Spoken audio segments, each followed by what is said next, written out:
friends and enemies, welcome back to Happy For Now. It's me, Isabel here. I'm here to share my recs for the Romance Takeover buddy read.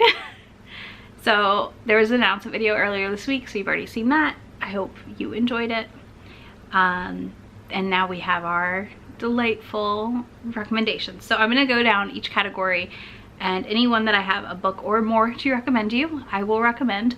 If you're looking for something like really specific, let me know in the comments and I'll see if I can come up with anything. Sometimes it's hard, and if I didn't recommend a genre, be sure to tell me a book I should check out in that like subgenre, whatever you want to call it. Okay, first we have contemporary. Romantic comedy or chick lit. I'm going to recommend the Gone Wild series by a bunch of authors. I'm halfway through it right now, and I actually will be posting a review for this series eventually. Life. So I've read the first two so far as of filming this, and these are really fun. It's all these friends who take a trip together on a cruise ship, be forewarned, and it ends up being a singles cruise, and they all are finding love on this cruise, and it's just really cute, very fun, kind of. It feels rom-com-y to me because like they're trapped on a ship together, sort of, and like a lot of the friends are like dodging each other, so they don't realize that they're hooking up with other people, like that they're finding people to hook up with. Next, I have Blind Date with a Book Boyfriend by Lucy Eden. I've talked about this before on my channel. This book to me is a love story for the romance reader. It references so many things we appreciate as romance readers and all these books we love, and it also kind of has like rom-com funny moments, so I think this is a good pick. Also, it's been free for a while now, I think, in a bundle by Lucy, so you may already have it. And then last but not least, we have Along for the Ride by Mimi Grace.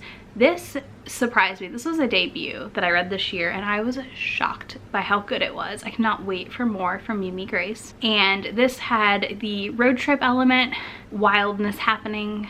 Like, it had a lot of the rom-com stuff in it, like packed in really smoothly, not too high angst. And some drama still though, like you need. But it was funny, it made me laugh. It was a delight to read. Next we have sports romance. I'm gonna recommend Huddle With Me Tonight by Farrah Roshan. This is a football romance and a TV show, a blogger that reviews food. And he's opening a restaurant and they're kind of being rivals, and they go on a TV show together to compete. It was really fun, really delightful. Farrah Roshan is so good at writing, and I love her writing style, and these contemporaries just felt very fresh. I'm also going to recommend Intercepted by Alexa Martin, which I read earlier this year as well and also really liked. I do not recommend the audiobook for this one. I would read it, but it is a blast and you will fly through it. It has like the Real Housewives drama vibe, so that's to me very fun. All right, Western. I am going to slide in a not contemporary Western for this, and a contemporary Western. So first of all, if you haven't read the Old West trilogy by Beverly Jenkins, pick one up. Give it a try. They're so good. I know this is technically kind of historical, but we didn't have a Western category in that, so I'm just putting them in here, okay? Like we're gonna bend the rules. Yeah, I can't recommend those enough. Those are one of my favorite trilogies, and all I want to do, I'm gonna reread them again soon, and I just read them last year. I could probably reread them like once a year or more.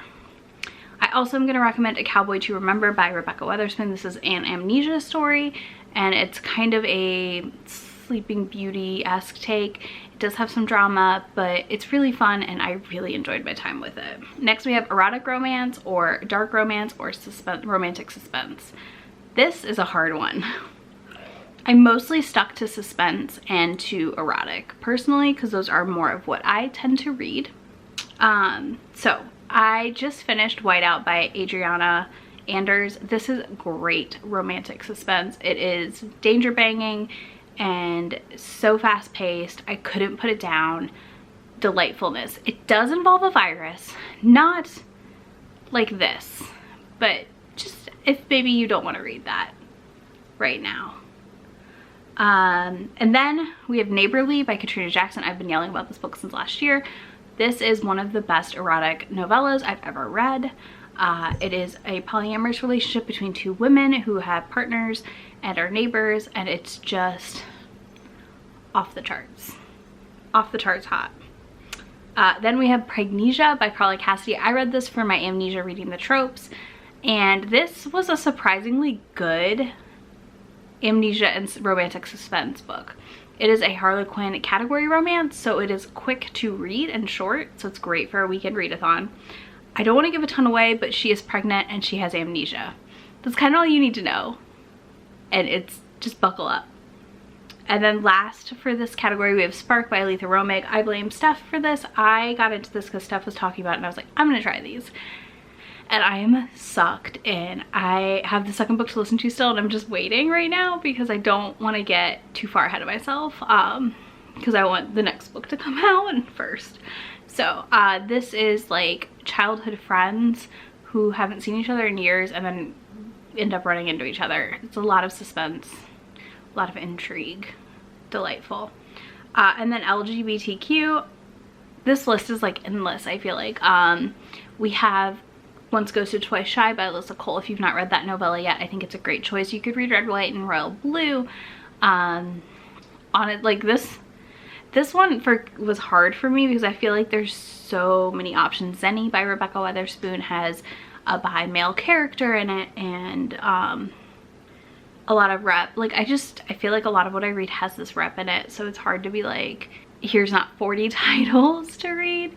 But I really think that you could not go wrong with any of those, or if you want to pick up Cher Glassman's book, Cinnamon Blade, or Knit 1 Girl 2, I think that's what it's called.